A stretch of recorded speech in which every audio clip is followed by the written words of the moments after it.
Mesdames, queridos irmãos Messieurs, chères espíritas, sœurs, chers jovens, frères, chers jeunes exoramos as spirites, bênçãos de Deus para todos nós. que les bénédictions du Teremos Seigneur nesta soient manhã avec nous.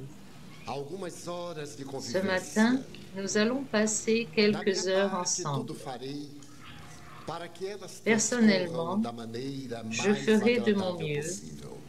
pour les O rendre nosso agréables. encontro nesta manhã L'objectif tem como objetivo de notre um rencontre mini ce seminário matin que se est intitula un Alegria mini-séminaire de Viver. intitulé Nós La joie de dividimos em vivre. duas etapas.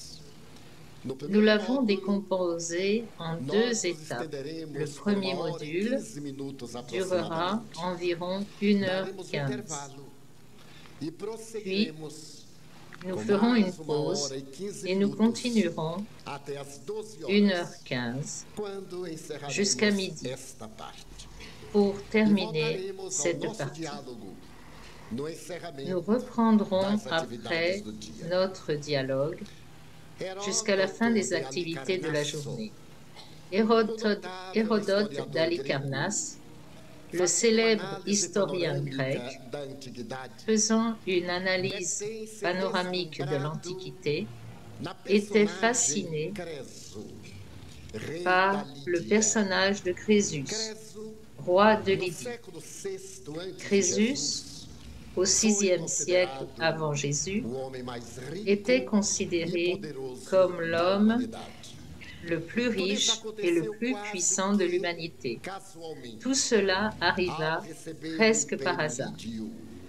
Après avoir reçu l'empire de Lydie, situé en grande partie dans la Turquie actuelle, Crésus eut l'occasion de se rendre dans la salle du trésor. En entrant, il fut pris d'une grande émotion. Il ne pouvait s'imaginer le pouvoir de tant d'or et de pierres précieuses que ses ancêtres avaient accumulées. L'abondance de l'or était telle que de grandes statues ornaient les différentes parties du trésor souterrain. Or, tout cela était le résultat d'un don de la nature, car la rivière Pactole, traversant la ville de Sardes, capitale de la Lydie, avant de se jeter dans la mer Égée, charriait en abondance des pépites d'or. Crésus, ébloui, continua l'exploration et ne cessa d'accumuler des trésors, si bien qu'il était redouté, détesté et convoité. À une certaine occasion, il reçut un des 7 sages de la Grèce, Solon, qui effectuait une excursion au nom d'Athènes. L'homme le plus sage avait reçu au palais de l'homme le plus riche du monde. Le dialogue qui se déroula fut très particulier. Puis, Solon, enchanté par le festin spécial que son hôte lui avait dédié, fut emmené à la salle des trésors. Naturellement, Solon contempla toutes ces pièces mortes avec une grande indifférence. De retour dans la salle des banquets, le roi dit au philosophe: « Pouvez-vous me dire quel est l'homme le plus heureux du monde ?» Et Solon répondit: « Ah oui, je me souviens d'un jeune homme nommé Télos. C'était le fils d'une veuve. Il avait consacré sa vie à sa mère. Et quand elle mourut, afin de ne pas s'égarer dans la vie, Télos donna sa vie à Athènes en la défendant des invasions barbares. Pour moi, c'était l'homme le plus heureux du monde. Crésus ne put retenir un ricanement de mépris, de dédain pour ce jeune paria, et il revint à la charge. Très bien, c'est bien possible. Je vous demande alors qui est le deuxième homme le plus heureux du monde. Solon rétorqua, je me souviens de deux frères à Athènes. Ils étaient affectueux, nobles, dévoués au bien. Quand survint une guerre, ils n'hésitèrent pas à se sacrifier pour la patrie. Je les considère donc parmi les hommes les plus heureux que j'ai rencontrés. Alors, démontrant son mépris, Crésus dit, « Ne pourrais-je pas être aussi heureux? Ma vie ne serait-elle pas aussi remplie de joie? » Et le philosophe répondit en prédisant, « Jusqu'à notre mort, nul ne peut évaluer l'existence de qui que ce soit à cause du châtiment du temps. » Crésus, faites très attention au temps. Crésus dédaigna le visiteur de Marc qui repartit aussi calme qu'il était venu, ni mieux ni pire, car sa relation avec Crésus n'avait rien ajouté à ses valeurs intrinsèques. Alors Crésus, pour s'assurer de sa puissance, fit envahir l'Ionie et menaça les pays voisins.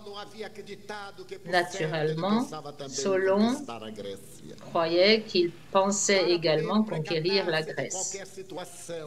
Pour se prémunir de toute situation négative, Crésus consulta le grand oracle.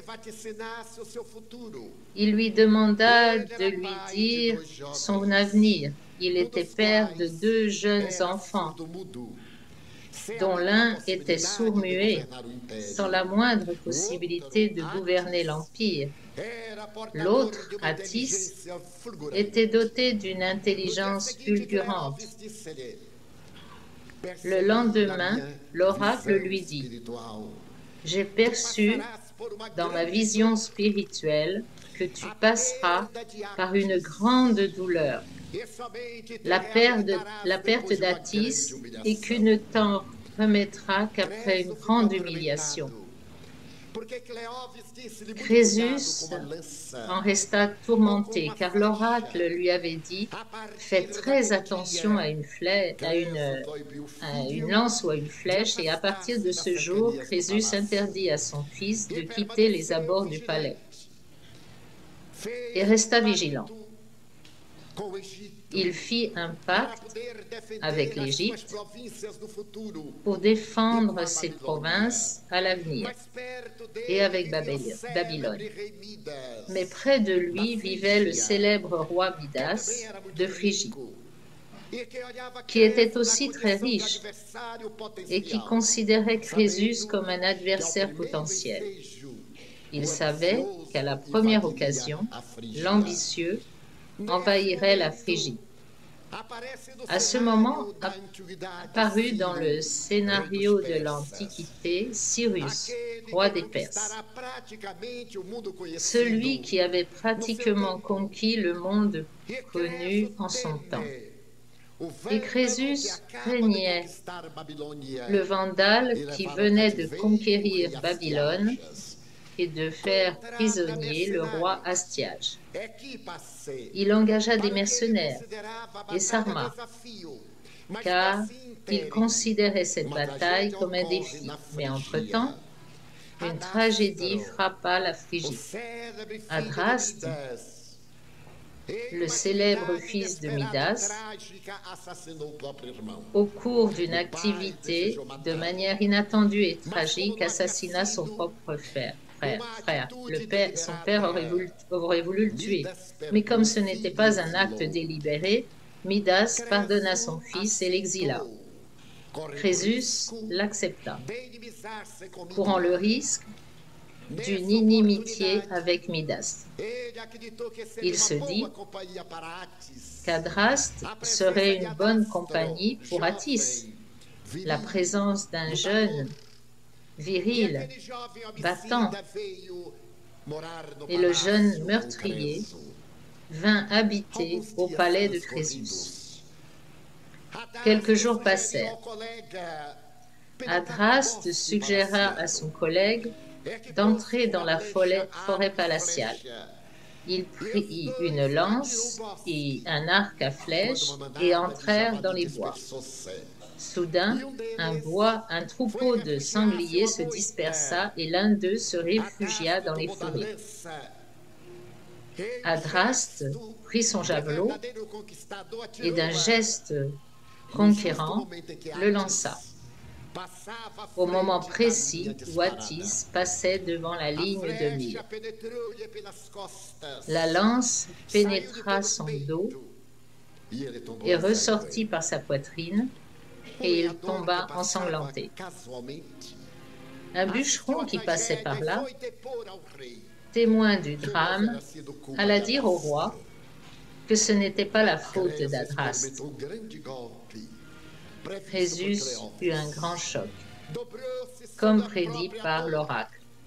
Il se pencha sur sa profonde douleur et pardonna le jeune homme qui était venu chez lui.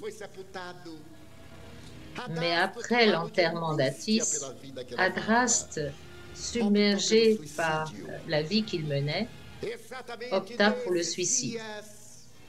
Exactement à cette époque, pris de colère, Midas demanda à Cyrus d'envahir ce pays où se trouvait le totalitaire. Et en échange, il deviendrait son allié. Crésus l'apprit. Il décida donc d'attaquer Cyrus lors d'une bataille audacieuse et prématurée, mais il fut vaincu. Les troupes perses envahirent Sardes.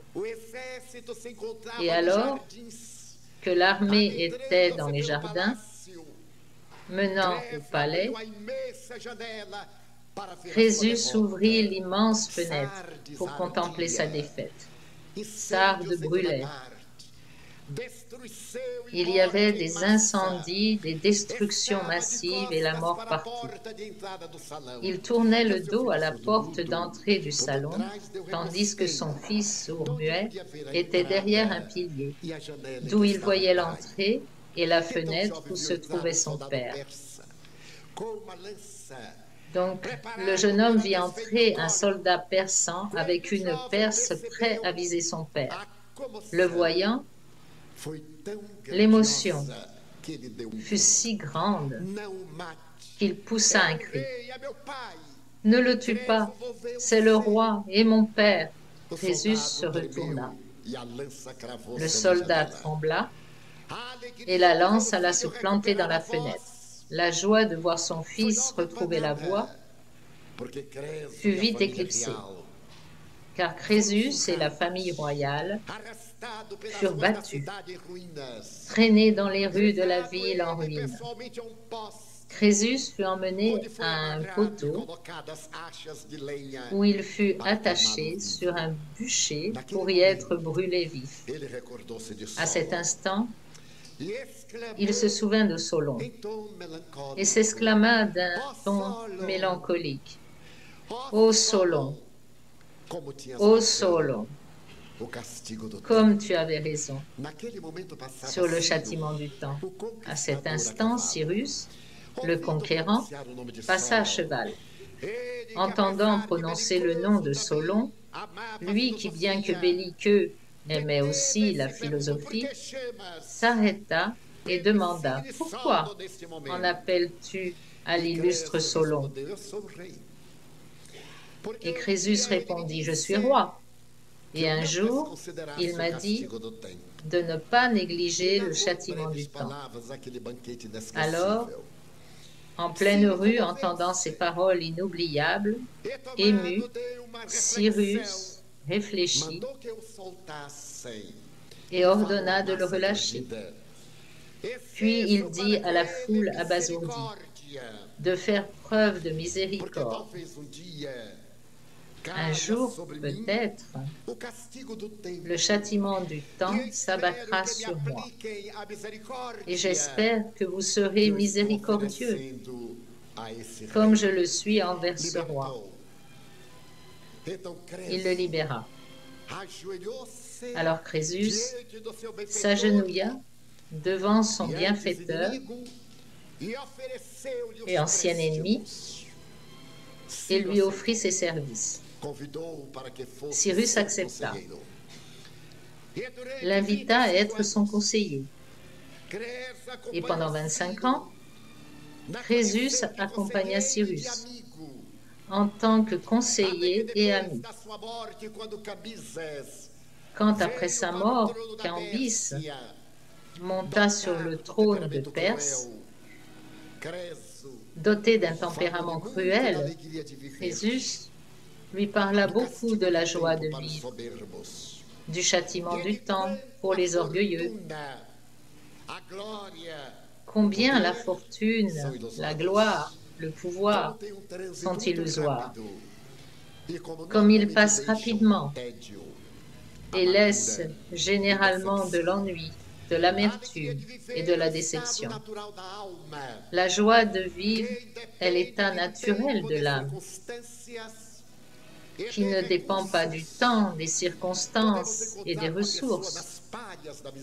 On peut trouver des gens dans la misère avec une joie de vivre infinie, quand d'autres sont dans l'abondance, tourmentés, déprimés, malgré leur grande fortune, dominés par l'ennui. Ces êtres s'enfoncent dans la toxicomanie, l'alcoolisme ou les variations sexuelles, dans les évasions spectaculaires de la dépression, le suicide ou dans des guerres cruelles, pour libérer leurs instincts agressifs, pour s'imposer.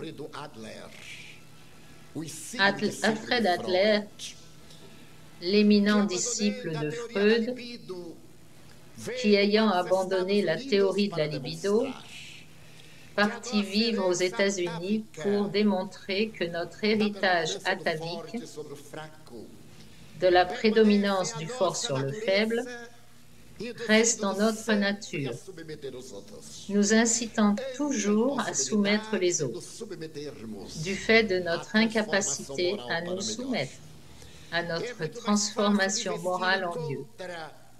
Il est beaucoup plus facile de s'en prendre à autrui qu'œuvrer au bien de notre propre transformation.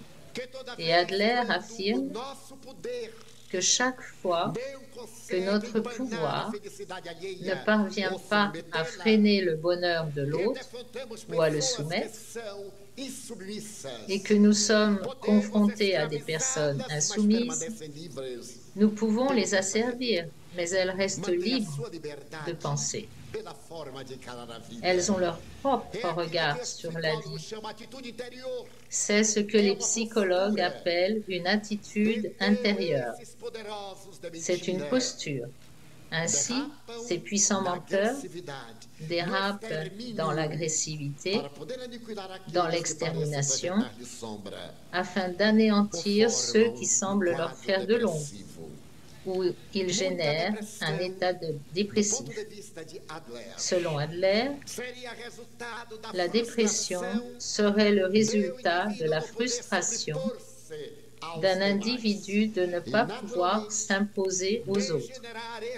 Et naturellement, cet état dégénère en conflit d'infériorité entraîné par l'amertume et l'accumulation de sentiments négatifs. Et c'est dans cet état que la majorité, 99,999% d'entre nous, se trouve. Car il est en nous un sentiment incoercible qui s'appelle la colère. Nous sommes des animaux enragés, sans nécessairement être atteints d'hydrophobie. Notre tempérament vient de cet héritage atavique d'instincts agressifs qui cultivent la colère. Et la colère est le premier adversaire de notre joie de vivre. Joanna de Angelis dit qu'il y a deux psychogènes de la colère. Celle qui vient d'une existence passée, quand l'être a accumulé des déceptions et des peines et se réincarne avec un sentiment de culpabilité, un complexe d'infériorité, un sentiment de supériorité, de la timidité, de la peur, naturellement hérité de transits charnels passés, lors desquels la prédominance du désir de s'imposer n'a pas toujours eu du succès, ou de causes actuelles de cette existence, de l'éducation au foyer,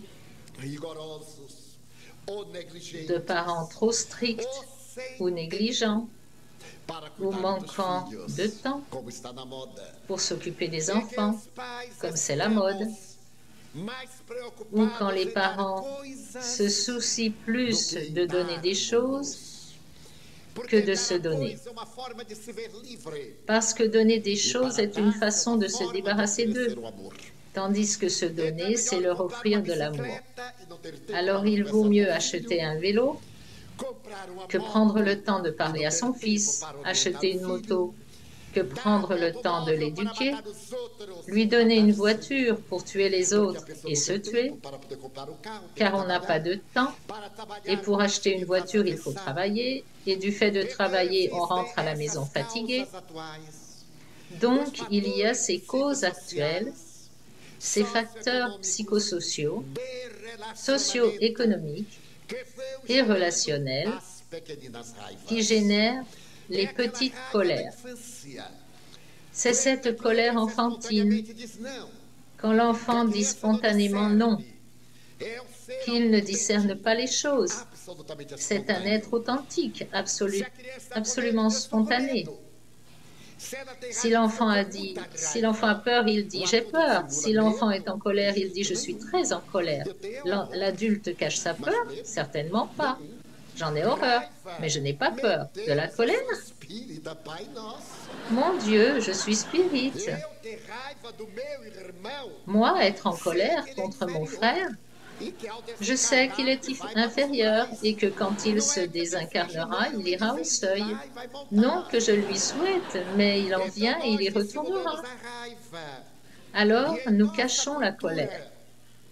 Et dans notre culture, historiquement caractérisée par la lâcheté, nous n'avons pas la liberté d'être authentiques.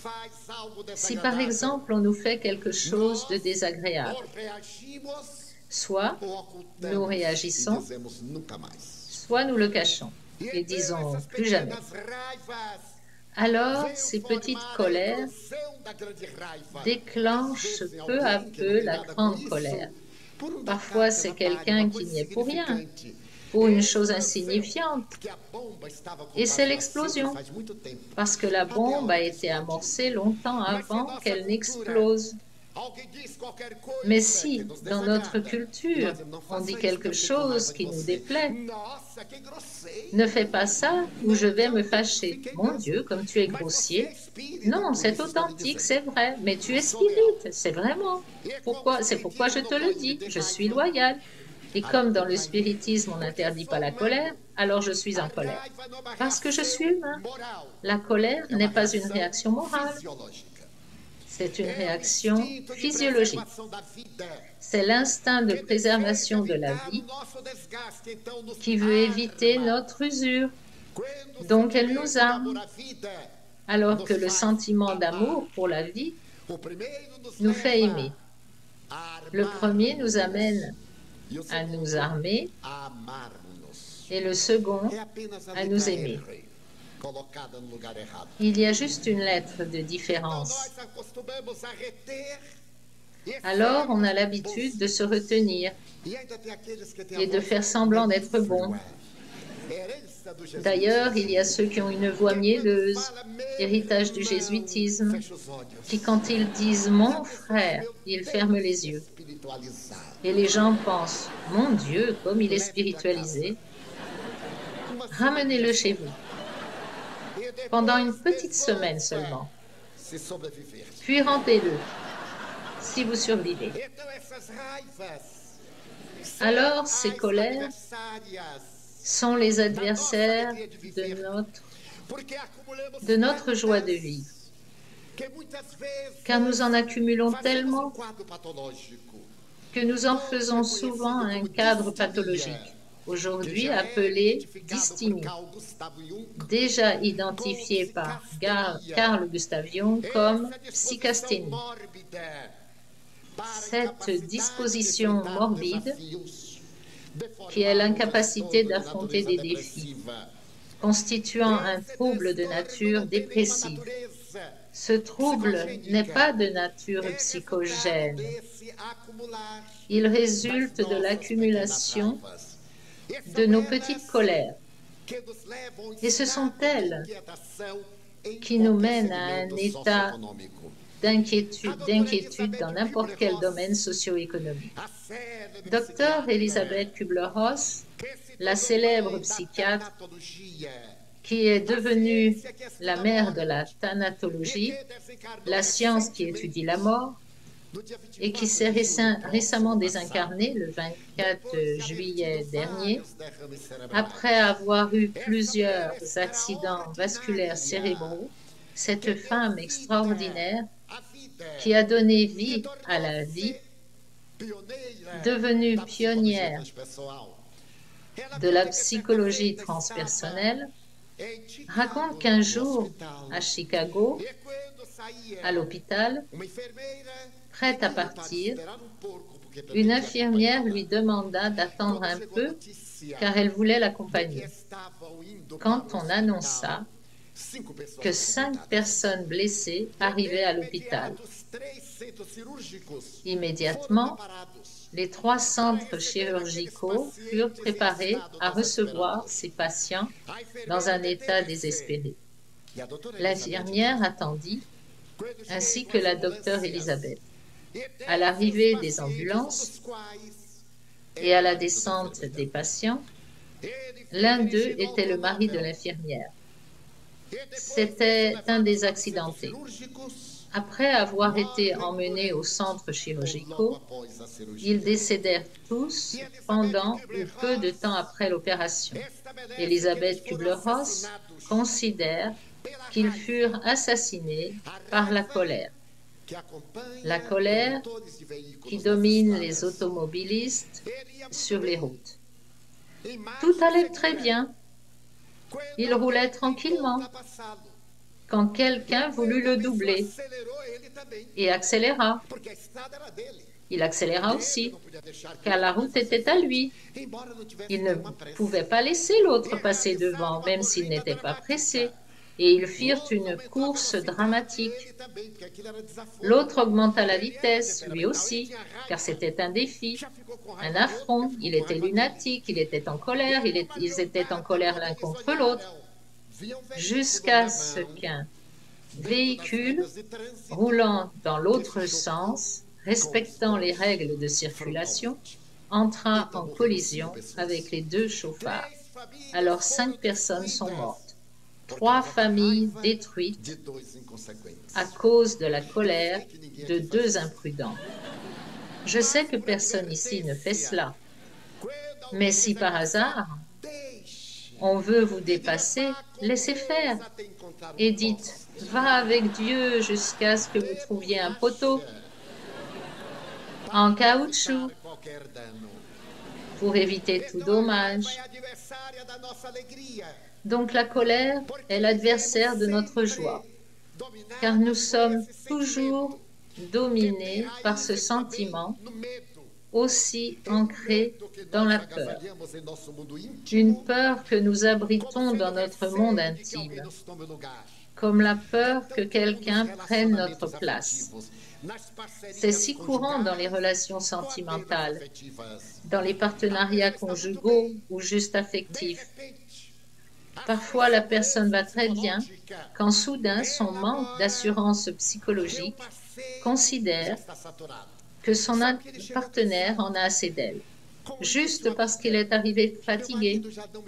Comme me dit une amie, mon mari ne me désire plus. Il est toujours fatigué.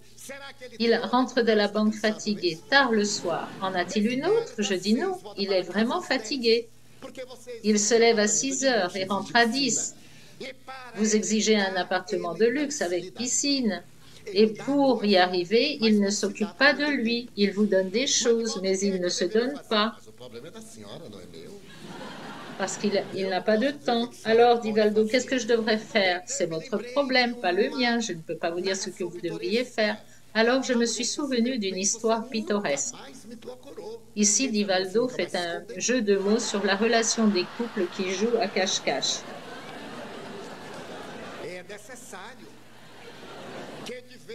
Il faut que de temps en temps, la personne se cache pour que l'autre la cherche. Elle avait un archétype et lui un autre, car ils étaient déjà saturés. Donc la joie de vivre est un phénomène naturel et spontané, où le rire doit être présent. Et la culture contemporaine n'est pas une culture qui rit ou éclate de rire, qui est un trouble historique. Parfois, j'entends des rires au rythme de 4 par 8. La personne rit et reprend son souffle au rythme de 4 par 8 pour relâcher la tension. Il ne rit pas réellement, alors qu'on peut sourire de 1000 choses. Imaginez-vous ce que m'ont raconté avant une conférence. J'ai des amis, des frères remarquables, téléguidés par les ténèbres. L'un d'eux me dit, Valdo, tu connais l'histoire du sénateur? Alors que je priais. Oui, je crois, mais pas maintenant. Non, c'est le bon moment. Un sénateur d'un pays sud-américain, participant à un congrès sensationnel, mourut et partit voir Saint-Pierre. Quand Saint-Pierre le reçut au ciel, le sénateur dit, Saint-Pierre, je dois avoir une chaise réservée parce que je suis sénateur de la République, du moins je l'étais, et maintenant je suis ici. Peut-être, mais ici, il y a une règle. Vous devez d'abord passer 24 heures en enfer et 24 heures ici et choisir. Mais Pierre, c'est la règle. Et vous qui édictiez les lois, vous devez comprendre que la loi du suprême est indiscutable. Allons en enfer. Il descendit par l'ascenseur. La porte s'ouvrit et il dit, voilà la porte de l'enfer. Demain, à 7 heures, je reviendrai vous chercher. Pas une minute de plus, pas une minute de moins. Le sénateur était un peu hésitant. Appuyant lentement sur la poignée, il poussa la porte. Alors il vit une clarté normale. Une brise rafraîchissante et parfumée soufflait.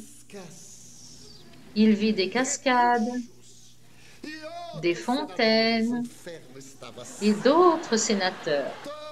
L'enfer en était plein. Tous mangeaient du caviar, buvaient du whisky. Il reconnut quelques collègues. Mais est-ce bien l'enfer? Oui, oui. Ils se mirent à parler. Vous vous souvenez de cette blague? Vous vous en souvenez? Et le temps passait. Et bientôt, c'était un autre jour. Il était si heureux qu'il ne vit pas le temps passer. Non, je reviens. Maintenant, je dois passer 24 heures au paradis. Il courut vers l'ascenseur, toujours aussi content. Quand il arriva au ciel, cette monotonie des anges ici et là, les harpes paraguayennes jouant des guaranias, l'un somnolait ici, l'autre là, tandis que Inesi Tabarroso chantait. Alors, il réfléchit. Mais enfin, ah là là, et ça, et la nostalgie, si bien qu'il dit à Pierre le moment venu. Pierre, moi, je choisis l'enfer. Je ferai ce sacrifice pour l'amour de la vérité. Ça, c'est votre option. Il courut, prit l'ascenseur, tout content, ouvrit la porte d'un seul coup et vit des flammes. Et le peur des serviteurs démoniaques, qu'est-ce que c'est? Dites ce que c'est. Oh, Satana, je veux parler à Lucifer. Mais c'est Lucifer qui nous a donné ces instructions. Ce n'est pas possible, j'étais là hier.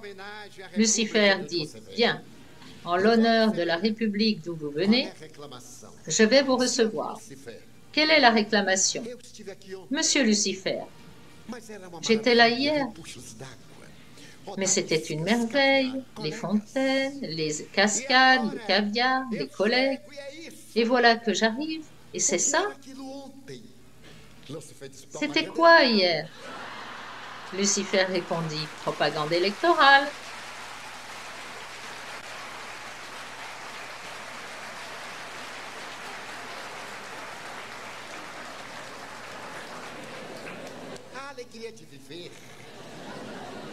La joie de vivre est l'art d'être heureux. Et pour être heureux, quelques exigences suffisent. D'abord, aimer la vie et non les choses de la vie. Éviter toute dépendance émotionnelle perturbatrice. La colère, tous, sans exception, sains ou non, nous en ressentons. Avec une certaine fréquence, c'est une réaction nerveuse, donc je ne suis pas colérique. Je suis en colère. Et si je le suis, ça passe.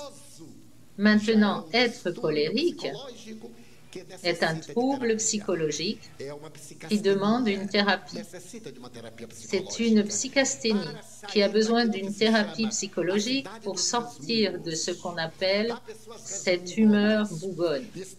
Il y a des gens grincheux, ils râlent sans cesse.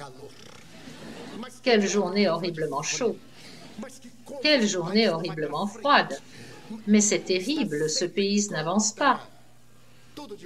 Il est toujours contre tout ce qui se passe, car il vit mal avec lui-même intérieurement. Nous devons donc chercher une thérapie pour nous débarrasser de la colère. Dans la relation affective du foyer, des parents, enfants, n'ayons pas peur de dire « Papa, je suis fâché avec toi, tu as été injuste ». Aucun père va donner une correction parce que le fils a été authentique. Mais quelle est la raison de ta colère? C'est ceci, cela. Alors expliquons-nous. Maintenant, c'est moi qui suis en colère contre toi. Alors les choses sont tirées au clair et ils s'étreignent et pleurent. Habituellement, nous taisons la petite colère, mais il y a aussi la colère contre le patron, contre celui qui est ignoble, ou contre cet employé qui est négligent. Et certains, même le sénateur, ne peut les supporter en enfer. Je me souviens d'une grande thérapeute américaine qui proposait une technique pour vaincre les patrons intransigeants. Une jeune employée était excellente. Imaginez-vous qu'elle arrivait en moyenne une demi-heure avant que le travail ne débute pour tout ranger et sortait une demi-heure ou 40 minutes après, laissant tout organisé. Pourtant, le patron semblait ne pas l'apprécier. Il trouvait toujours à redire. Elle finit par se décourager jusqu'au jour où elle se dit « Demain, je vais perdre mon emploi. Mais je vais dire à ce type ce qu'il n'a jamais entendu. Et s'il élève la voix, je le giflerai, car je perdrai mon travail de façon honorable. Et la gifle que je vais lui donner, jamais il ne l'oubliera. » Et elle se prépara pour le lendemain. Tout fut rangé. Elle avait apporté des sacs pour emporter ses affaires. En quittant le bureau, dans le même bâtiment, elle passa devant une salle. où se tenaient des ateliers et des séminaires. Et il y avait un séminaire sur la joie de vivre. Elle se dit, voilà ce que je n'ai pas, la joie de vivre, car je suis tendue du jour au lendemain. Quelle sera la plainte de demain et pendant le travail, quelles seront les réclamations du jour? Je vais donc voir ce séminaire. Elle entra, écouta, se rendit compte qu'elle avait fait de sa vie un supplice, car si nous n'acceptons pas l'agressivité des autres, elle ne nous touche pas et il suffit de ne pas la valoriser. Faisons-nous attention aux chiens quand ils aboient? Non, nous passons. Les véhicules passent et tandis que les chiens aboient, la caravane passe. Mais nous qui raisonnons, devons garder le silence pour voir qui a raison. Si c'est le cas, alors d'accord. Sinon, regardons la personne avec indifférence. Quand ce fut fini, elle était d'une autre humeur, mais elle espérait toujours mettre de l'ordre dans le bureau. Lorsque la psychothérapeute eut terminé, elle alla la féliciter et lui dit « Je suis à la croisée des chemins. Imaginez-vous. » Elle entra dans les détails. La thérapeute lui dit « Mais vous allez perdre votre emploi. Vous passerez d'un mauvais patron à un autre. » Car trouver un bon patron est aussi difficile que de trouver un bon employé. Mais gardez cet emploi. Je vais vous donner un conseil. Chaque fois qu'il commencera à se plaindre, qu'il deviendra colérique, vous regarderez son artère du côté gauche, sans rien dire. Juste regarder. Et il vous demandera « Pourquoi vous me regardez ?» Et vous direz très calmement « Non, non, c'est juste que j'avais un ongle qui était comme vous. » Chaque fois qu'il se fâchait, sa veine gonflait jusqu'au jour où elle a éclaté et il en est mort. J'observe le moment où la vôtre va éclater. Vous êtes sûr de ça? Absolument. Eh bien, je vais me donner 24 heures. Le lendemain, elle est revenue maquillée, jolie, heureuse, elle allait se venger. C'est une forme de joie. Elle entra et dit « Vous allez à une fête ou vous allez travailler ?» Elle regarda son artère. « Parce que vous êtes ceci et cela. » Elle l'observait avec assurance. « Pourquoi me regardez-vous ainsi? Pourquoi regardez-vous mon cou? Ah, ne vous énervez pas. C'est juste que j'avais un ongle comme vous. » Et chaque fois qu'il était contrarié, sa veine gonflait et un jour, pour un rien, elle a éclaté et il en est mort. C'est vrai? Et a-t-elle gonflé? Waouh! Le volume! Allez dans votre bureau, mademoiselle. Et il courut aux toilettes. Les gens ne sont pas impressionnables, ils sont terrifiés. Plus jamais, car chaque fois qu'il disait « Mademoiselle », elle dirigeait son regard. Nous avons donc une thérapie. Quand le mari rentre à la maison contrarié, « Bonjour mon amour » et on regarde la veine. Quand c'est la femme ne se contrarie pas, elle tape du pied. Alors on dit « Chérie, tu es si mignonne quand tu es comme ça. » Nous pouvons donc le voir sous un autre angle. Mais comme intérieurement nous n'allons pas bien, tout ce qui vient de l'extérieur nous affecte. Un docteur en psychologie a établi comme facteur essentiel de la joie de vivre une étude très bien fondée. Il présente 3 manières d'envisager la vie. Premièrement, pensez avec un esprit ouvert. Ne pensez pas petit, pensez grand. Apprenez à écouter avec un esprit ouvert, sans préjugés. Nous écoutons toujours les autres en comparant.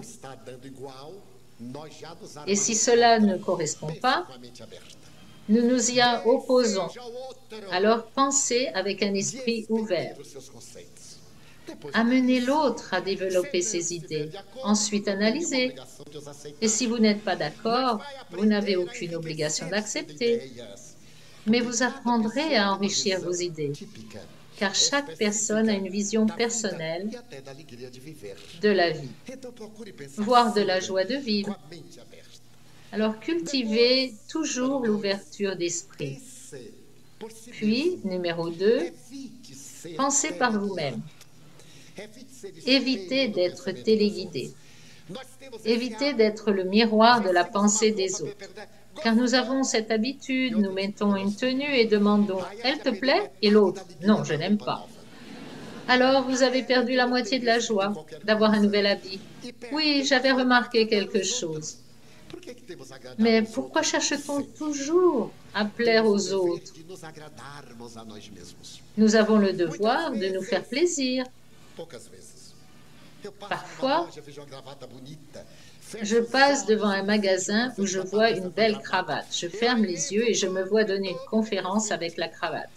Je rentre, je l'achète et je m'offre un cadeau. Et je dis, faites un emballage cadeau, s'il vous plaît. Est-ce pour quelqu'un de spécial? Et je réponds, une personne unique. Ah, mais c'est juste une cravate. Et son imagination voyage. Une fois, ici à São Paulo, quand São Paulo était encore la capitale du monde, je suis allée dans un magasin de la Grande Rue. J'y ai vu une cravate à faire désincarner les guides spirituels. Tant elle était belle. J'ai fermé les yeux et je me suis vue avec. Je suis entrée pour l'acheter. Mais elle était sur une chemise dans des tons que je n'avais pas.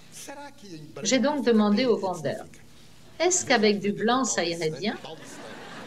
Pas vraiment. Quel vendeur ce Paulistin? Un bon vendeur. Bon, la cravate est fantastique. Elle ira bien n'importe où.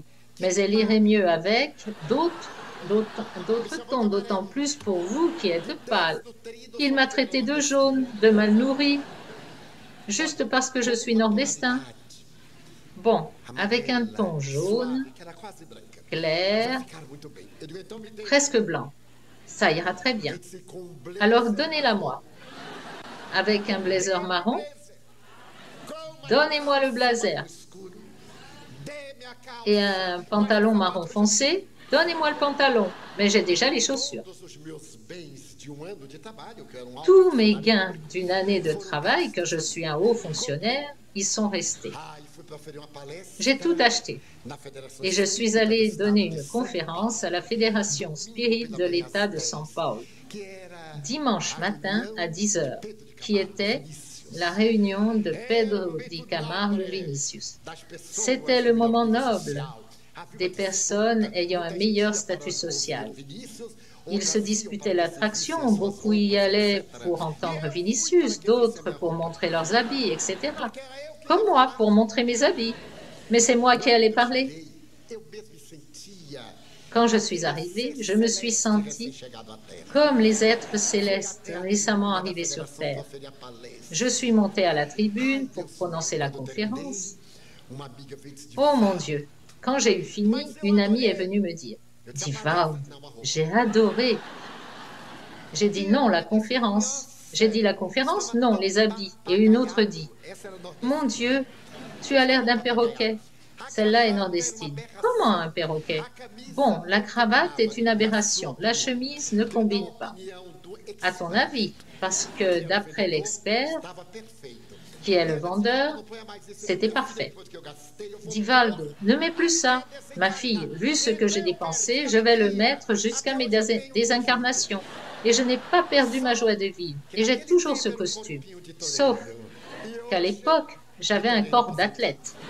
Et aujourd'hui, d'athlète retraité. Donc, les vêtements ne me vont plus. La joie de vivre et de penser par soi-même est fondamentale. Alors, pensez par vous-même. Quand vous faites une erreur, souriez de votre erreur. Ne considérez pas un revers comme un échec. Faites attention aux mots utilisés. On subit tous des revers. Mais l'échec, c'est quand on perd le courage de se battre. Alors on échoue. Quand on perd la joie de vivre, on échoue. Les revers, c'est une tentative qui n'a pas marché. Edison, pour faire la lampe, a essayé plus de 700 fois. Toutes ont été des revers. Et quand son assistant dit « je ne vais plus travailler à cela », pourquoi pas? Parce que nous n'avons que des échecs. Non, c'était 700 formules qui ne marchent pas. Et quand il est passé à la suivante, ça a marché. Il n'avait pas fait le vide dans l'ampoule. Donc le filament ne s'allumait pas. Grâce à lui, nous avons maintenant la combustion chimique, l'éclairage artificiel, etc. parce qu'il n'a pas abandonné. Il a eu du succès dans toutes les autres expériences. Einstein avait l'habitude de dire qu'en général, il réalisait 99 réflexions erronées pour une juste. Et il a triomphé, comme avec la relativité du temps et de l'espace. Mais il faisait d'innombrables calculs mathématiques et beaucoup étaient laissés à un collègue expert. Quand il parvint à ses fins, il eut un succès fantastique. Donc, nous devons penser de nous-mêmes. Bien sûr, en nous trompant et en apprenant, en acquérant de l'expérience, mais sans nous en remettre au psychologue qui pense pour nous, le prêtre, le pasteur ou un médium spirit. Un tel, un enfant, a problème et demande « Mon fils ne me respecte pas, que dois-je faire ?» Nul ne peut donner un tel conseil, car le problème remonte à la conception. Quelle aura été l'éducation que les parents lui ont donnée jusqu'à l'heure où il a extrapolé? Alors que dire d'un enfant agressif de 15 ans? A-t-il reçu une bonne orientation? Les parents l'ont-ils aimé en manifestant de la tendresse et de la rigueur? Les parents ont-ils dit au moment négatif approprié « ça, tu ne dois pas le faire ». Docteur Elisabeth Kubler-Ross raconte l'histoire d'une thérapeute qui était sa cliente, atteinte d'un cancer. Elle avait un enfant de 5 ans. Et le garçon voulait aller camper. La mère, déjà dévorée par le cancer, divorcée, dit à son fils « Mon garçon, tu n'iras pas tant que tu n'auras pas fini tes devoirs. Tu n'iras pas. » Il s'entêta. Haletant, elle ajouta « Tu devras finir tes devoirs d'école. Sinon, tu n'iras pas. » Je voudrais jouer comme un enfant et je voudrais que tu sois morte. Elle eut un choc, mais elle ne perdit pas l'équilibre. Je sais que tu ne penses pas ce que tu viens de dire, car même si j'étais morte, celle qui prendrait soin de toi et qui serait une personne sage ne te laisserait pas aller jouer avant d'avoir fait tes devoirs. Et elle a décliné, décliné. Et quand elle fut à l'article de la mort, elle appela son garçon et dit « Je suis mourante.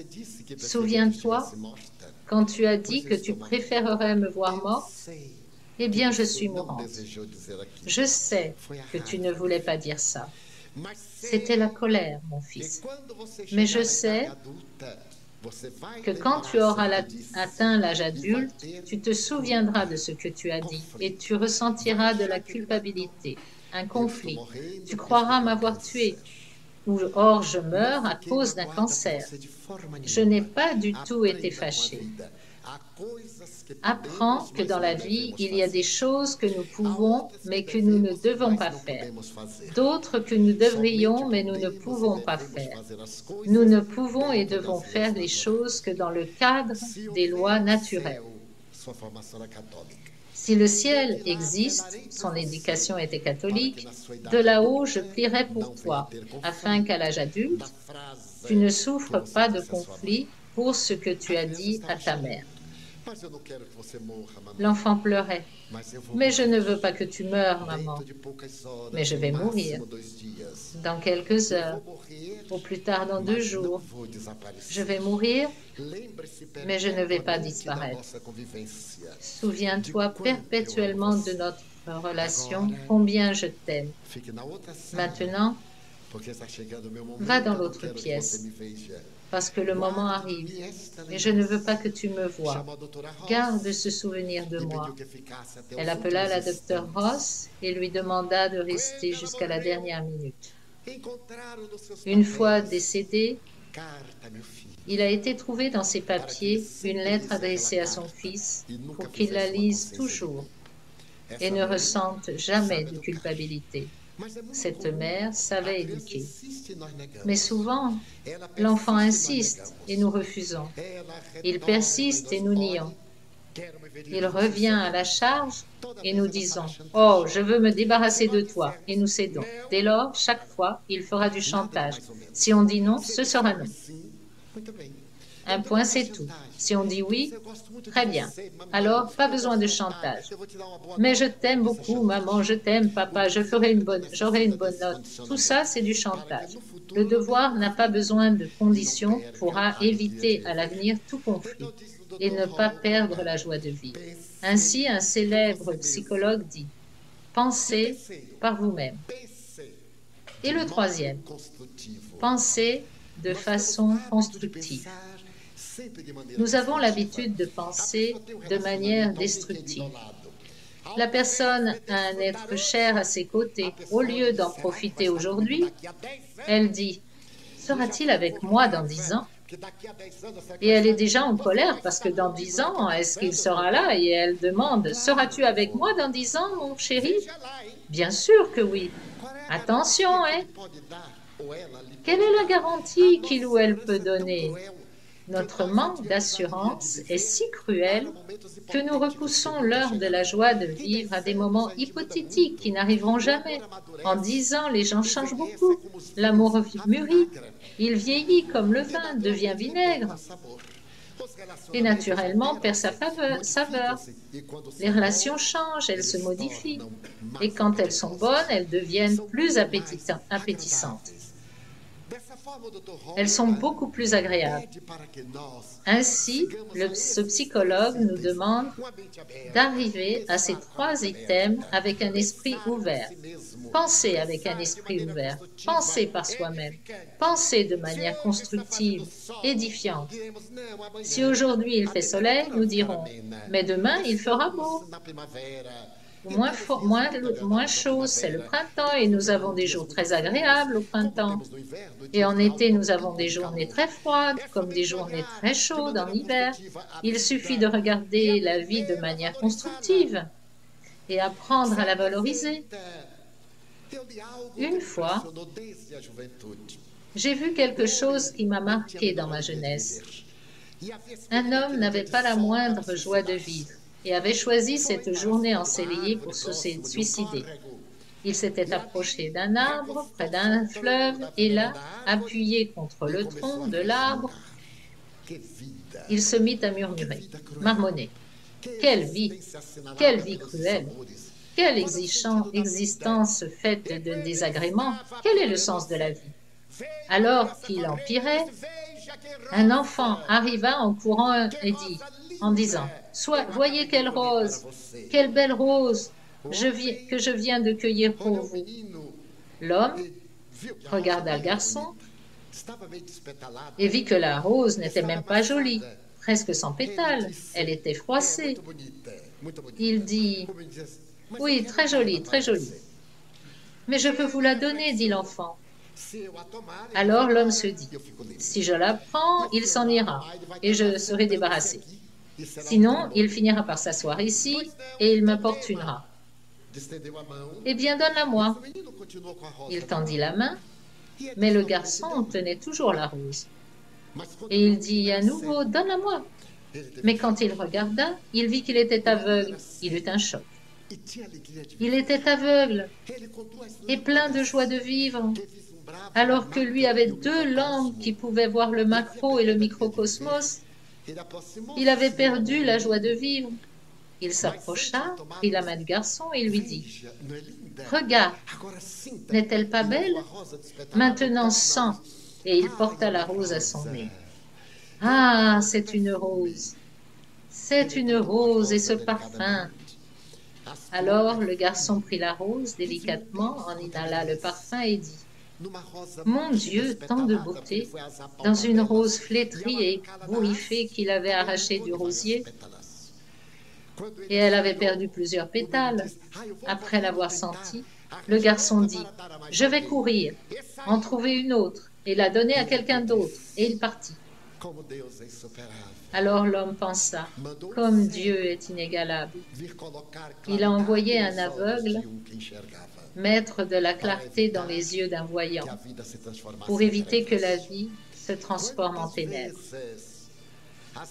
Combien de fois nos ténèbres ne sont qu'intérieures, malgré cette paix Dieu. Peut-il exister de dons plus précieux? Il y a l'intelligence, diront certains. Or, il vaudrait mieux avoir un niveau moyen et voir qu'une grande intelligence sans la lumière des yeux, comme affirmait Helen Keller. Je reconnais les papillons aux légers mouvements qu'ils font dans l'air. Et je reconnais les gens au contact des vibrations nerveuses de leur visage. Mais j'échangerai tout cela pour 24 heures de lumière dans mes yeux. Nous sommes donc invités par la vie à la joie de vivre. Avoir de la joie, c'est remercier Dieu. Oui, mais la vie est dure, c'est normal. La vie travaille à notre perfectionnement. Un jour, on a demandé à Michel-Ange, « Comment pouvez-vous, d'un bloc de pierre, faire une statue ?» Il a répondu, « Mais je ne la fais pas. Je la vois à l'intérieur du bloc. Et je n'ai plus qu'à dégrossir. Elle est déjà là. J'enlève, j'enlève. Et je la trouve. » Il faisait ressortir la beauté qui était en lui. Alors nous devons retirer la pierre, le marbre brut qui occulte la divine statue qui est en nous. Ainsi, tout nous mène à la joie de vivre. Si nous pensons que la vie est dure et qu'elle n'est pas toujours juste, c'est une attitude qui demande réflexion. Pourquoi abandonner la lutte? Il faut travailler pour rendre la vie plus supportable et plus juste qu'elle ne l'a été envers nous. Ceux qui croient en la réincarnation le savent. En 1981, aux États-Unis, le rabbin Harold Kushner a publié un livre très dérangeant qu'il a présenté d'une manière très amère, dont le titre en français est « Pourquoi le malheur frappe ceux qui ne le méritent pas ». Pourquoi? C'est la vision rabbinique d'une des autorités du rabbinat new-yorkais, toujours incarnée de nos jours. Le docteur Kushner avait un fils, Aaron. À l'âge de 2 ans, il s'aperçut que le développement d'Aaron n'était pas vraiment normal. Averti par sa femme, il décida d'emmener Aaron voir un spécialiste, puis un autre, puis un autre. Et tous disaient que le garçon était normal. C'était peut-être un retard, une difficulté, une accélération génétique. Un jour, cependant, récemment nommé à la synagogue de Manhattan, arriva un médecin juif qui était en ville depuis peu et qui voulait fréquenter cette synagogue. Qu'il était pédiatre et spécialiste dans une maladie dégénérative. Le docteur Harold demanda « Accepteriez-vous mon fils comme patient ?» Mais avec plaisir. Quand il amena son fils, le lendemain, il reçut un diagnostic désespérant. Progeria. C'est une maladie dégénérative. L'enfant ne vit pas plus de 15 ans. À medida que passam os dias, os Au meses, fil des jours, des mois et des années, com uma rapidez incomum. il devient adulte à une rapidité inhabituelle. Il vieillit. Aaron, à l'âge de 4 ans, était un adolescent de 15 ans. Nos hormônios, Dans son já tinha organisme, barba. dans ses hormones, Era ridicularizado na il avait escola. déjà de la barbe Aos 10 et on se moquait de lui à l'école. estava com uma complexão À 10 ans, de 50.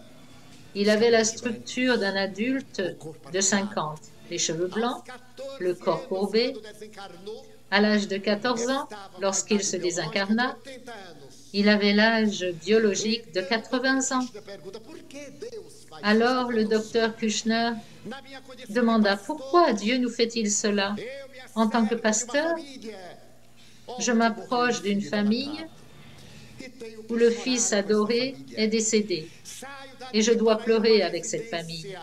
Je sors de là pour me rendre ailleurs, où un homme heureux fête la naissance de son enfant. Pourquoi la vie est-elle si paradoxale? Et son livre se termine de manière très amère. Dieu n'a rien à voir avec ça. Il a fait les lois et nous a laissés seuls. Chacun de nous doit accepter que la vie est dure et que la lutte, qui est inégale, de la meilleure façon possible. C'est un message amer pour un religieux. La réincarnation lui aurait expliqué que nous sommes des semeurs et des moissonneurs, que la progéria d'Aaron pourrait être parfaitement expliquée par la façon dont il a utilisé son intelligence hier et son organisation physiologique, comme beaucoup le font aujourd'hui en dégénérant dans la drogue, l'agressivité, les abus sexuels, ou en utilisant leur intelligence à des fins ignobles, destructrices. C'est une semence de chardon qui nécessitera une collecte d'épines. Nous avons la chance de connaître dans la doctrine spirite la manière de trouver la joie de vivre grâce à la proposition de la réincarnation. Soyez celui qui aime en toutes circonstances. Disputez l'honneur d'aimer. Si la personne ne vous le rend pas, n'en faites pas une affaire. L'amour ne se négocie pas. L'amour se donne. Il n'est pas nécessaire de le répéter tout le temps, mais dites-le de temps en temps. N'attendez pas que la personne soit morte pour le dire. Il est courant de vivre avec quelqu'un que nous aimons ou d'avoir une relation fraternelle, d'amitié et de ne jamais dire nos sentiments. Et quand l'autre meurt, on se laisse ronger par les deux remords. Ah, si je lui avais dit. Mais maintenant, c'est trop tard. Masochisme. C'est aimer souffrir. Alors, tant que vous êtes avec quelqu'un de cher, prenez sa main, même fraternellement, et dites « Je t'aime beaucoup. Depuis que je t'ai rencontré, ma vie a trouvé un sens. » Et chacun y met sa dose d'amour, de tendresse, exprime ses sentiments. Si votre maman est âgée, n'attendez pas qu'elle meure pour vous sentir coupable. Oh mon Dieu, j'aurais dû lui dire. Dites-le aujourd'hui. Si elle est là, faites-lui un câlin, car étreindre quand il fait chaud est plus ardent.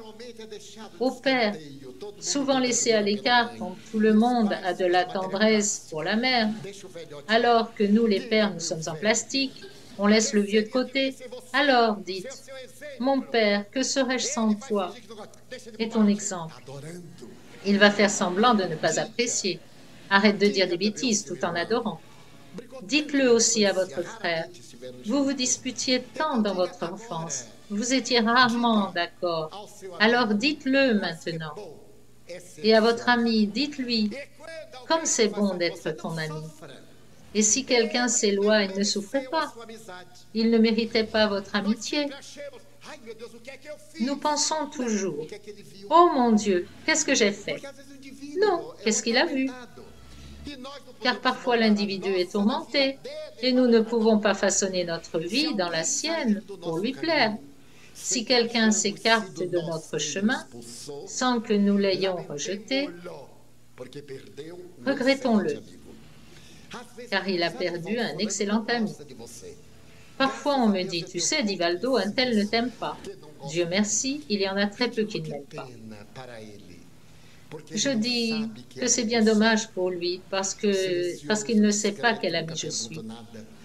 Silencieux, discret, je ne demande jamais rien, je ne pose pas de questions, je prie, je respecte la vie privée de mes amis, je n'interfère jamais, je suis un excellent ami.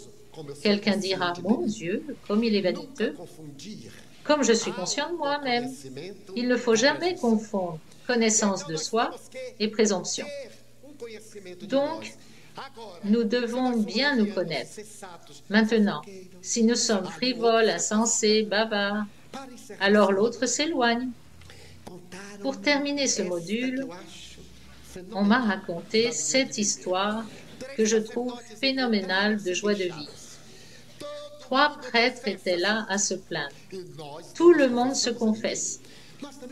Nous ne nous confessons à personne. On a aussi des péchés, on a des problèmes, on a des difficultés. Comment peut-on faire cette catharsis, confesser un paroissien? L'un d'eux dit, je sais, faisons un dîner avec du bon vin. Et puis, chacun se confesse à l'autre et l'autre lui donne l'absolution. Mais quelle bonne idée! En absolvant, on est exempté de toute faute. Ils préparèrent un dîner comme seuls les prêtres savent le faire.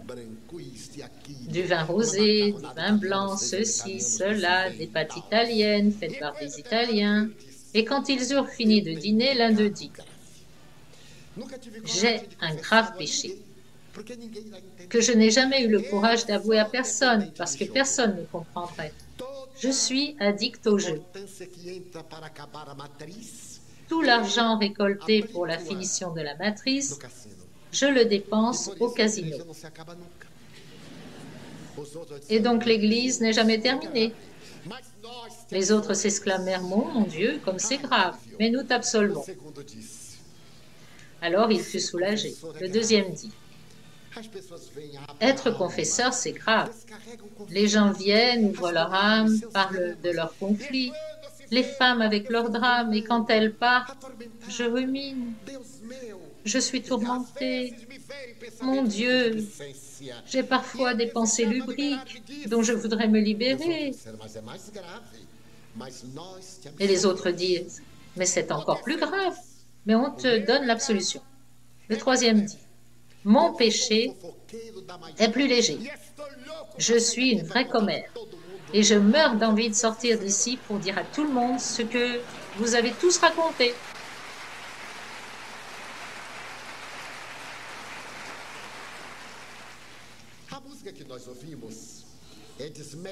La musique que nous entendons est de Smetana. C'est un morceau de son CD intitulé « Ma patrie ». C'est un célèbre compositeur tchèque, étudié dans le cadre de la musique-thérapie, car la musique de Smetana a un pouvoir de guérison. C'est de la musicothérapie. Voilà pourquoi aujourd'hui nous innovons avec une musique de fond que nous captons un peu, mais le plus important c'est d'entendre les harmonies de Ma patrie, disait Smetana, le grand compositeur d'origine slave. Nous prenons une pause et dans 25 minutes nous serons de retour.